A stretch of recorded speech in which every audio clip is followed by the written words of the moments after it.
2003లో 'alien' మూవీగా 'కోయి mill గయి' వచ్చింది. అందులో హృతిక్ రోషన్ ఓ భిన్నమైన పాత్రలో కనిపించాడు. మందబుద్ధి కలిగిన ఓ యువకుడిని ఓ ఏలియన్ ఎలా మార్చేసిందన్నది అందులో చూపించారు. అందులో రోహిత్ మెహ్రా, హృతిక్, నిషా, ప్రీతి జంటలకు కృష్ణ అనే అబ్బాయి పుట్టినట్లుగా క్రియేట్ చేసి ఈ క్రిష్ ఫ్రాంచైజీని మొదలుపెట్టారు. 2006లో తొలిసారి 'క్రిష్' మూవీ రిలీజ్ అయింది. అందులో హృతిక్ రోషన్ సరసన ప్రియాంక చోప్రా నటించింది.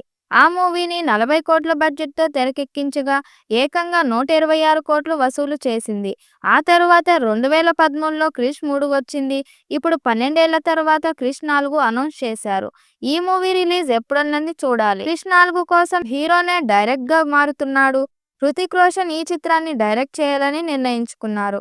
ఆదిత్య చోప్రా, రాకేష్ రోషన్, హృతిక్ రోషన్ ముగ్గురు డిస్కస్ చేసుకున్న అనంతరం హృతిక్ పేరును ఫైనల్ చేసినట్టు తెలుస్తుంది.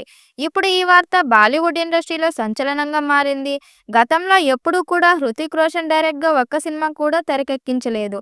సొంత ప్రొడక్షన్ హౌస్‌లో వివిధ చిత్రాలకు వివిధ విభాగాల్లో పనిచేసిన అనుభవం మాత్రమే అతనికి ఉంది.